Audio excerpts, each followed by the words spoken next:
ಎಲ್ಲರಿಗೂ ನಮಸ್ಕಾರ. ನಾನಿವತ್ತು ಕಡಲೆಪುರಿ ಅಂದ್ರೆ ಮಂಡಕ್ಕಿ ಉಪ್ಪಿಟ್ಟು ಮಾಡೋದನ್ನ ಹೇಳ್ಕೊಡ್ತಾ ಇದೀನಿ. ಕಡಲೆಪುರಿ ಏನಾದ್ರೂ ಜಾಸ್ತಿ ಇದ್ದಾಗ ಬೆಳಗ್ಗೆ ತಿಂಡಿಗೆ 10 ನಿಮಿಷದಲ್ಲಿ ಈ ರೀತಿ ಉಪ್ಪಿಟ್ಟು ಮಾಡ್ಕೊಂಡು ತಿನ್ಬೋದು.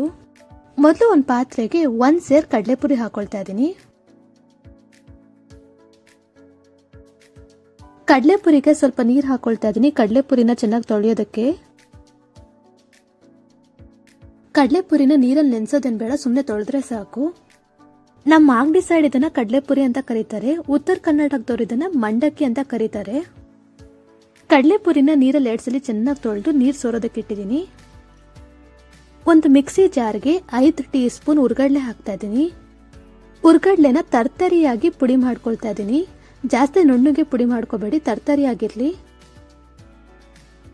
ನೋಡಿ, ಈ ರೀತಿ ತರ್ತರಿಯಾಗಿರ್ಲಿ ಹುರ್ಗಡ್ಲೆ.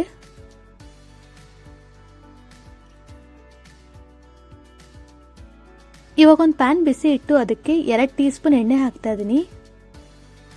ಎಣ್ಣೆ ಸ್ವಲ್ಪ ಬಿಸಿ ಆದ್ಮೇಲೆ 1-2 ರಿಂದ 3 ಟೀ ಸ್ಪೂನ್ ಕಡಲೆ ಬೀಜ ಹಾಕಿ, ಕಡಲೆ ಬೀಜ ಸ್ವಲ್ಪ ಬಣ್ಣ ಚೇಂಜ್ ಆಗೋವರೆಗೂ 1-2 ರಿಂದ 3 ನಿಮಿಷ ಫ್ರೈ ಮಾಡ್ಕೊಳ್ತಾ ಇದೀನಿ, ಕಡಿಮೆ ಉರಿಲಿ.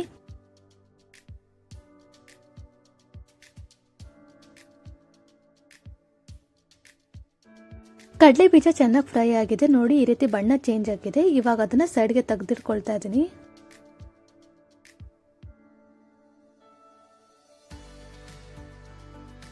ಇವಾಗ ಇನ್ನೊಂದು ಪ್ಯಾನ್ಗೆ 1 ಟೀ ಸ್ಪೂನ್ ಎಣ್ಣೆ ಹಾಕ್ತಾ ಇದೀನಿ.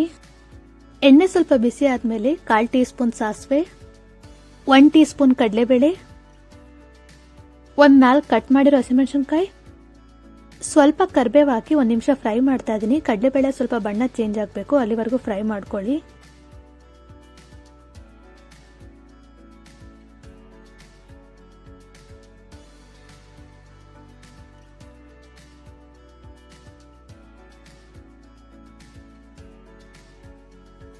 ಇವಾಗ ಒಂದು ಮೀಡಿಯಂ ಸೈಜ್ ಕಟ್ ಮಾಡಿರೋ ಈರುಳ್ಳಿ ಹಾಕಿ ಫ್ರೈ ಮಾಡ್ತಾ ಇದೀನಿ.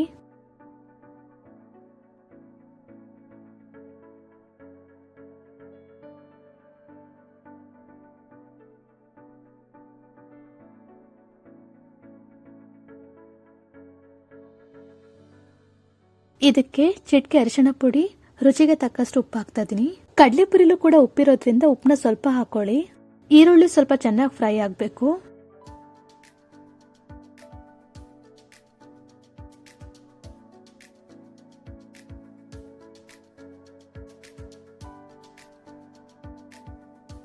ಈರುಳ್ಳಿ ಫ್ರೈ ಆಗಿದೆ. ಇವಾಗ ಇದಕ್ಕೆ 1 ಕಟ್ ಮಾಡಿರೋ ಟೊಮೆಟೊ ಹಾಕಿ ಫ್ರೈ ಮಾಡ್ತಾ ಇದೀನಿ.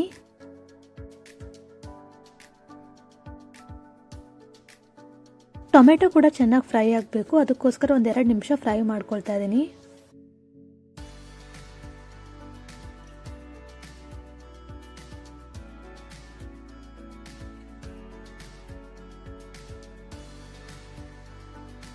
ಟೊಮೆಟೊ ಕೂಡ ಚೆನ್ನಾಗಿ ಫ್ರೈ ಆಗಿದೆ. ಇವಾಗ ನಾವು 2 ಸಲ ನೀರಲ್ಲಿ ತೊಳೆದಿಟ್ಕೊಂಡಿರೋ ಕಡಲೆಪುರಿ ಹಾಕ್ತಾ ಇದೀನಿ. ಹುರ್ಗಡ್ಲೆ ಪುಡಿ ಕೂಡ ಹಾಕ್ತಾ ಇದೀನಿ. ಸ್ವಲ್ಪ ಕಟ್ ಮಾಡಿರೋ ಕೊತ್ತಂಬರಿ ಸೊಪ್ಪು, 1 ಟೀ ಸ್ಪೂನ್ ನಿಂಬೆಹಣ್ಣೆ ರಸ. ಟೊಮೆಟೊ ಕೂಡ ಹುಳಿ ಇರೋದ್ರಿಂದ ನಿಂಬೆಹಣ್ಣೆ ರಸ ಬೇಕಂದ್ರೆ ಹಾಕೊಳ್ಳಿ, ಇಲ್ಲ ಅಂದ್ರೆ ಬೇಡ. ನಿಂಬೆ ಹುಳಿ ಹಾಕಿದ್ರೆ ಚೆನ್ನಾಗಿರುತ್ತೆ. ಇದನ್ನೆಲ್ಲ ಹಾಕಿ ಚೆನ್ನಾಗಿ ಮಿಕ್ಸ್ ಮಾಡ್ಕೊಳ್ತಾ ಇದೀನಿ.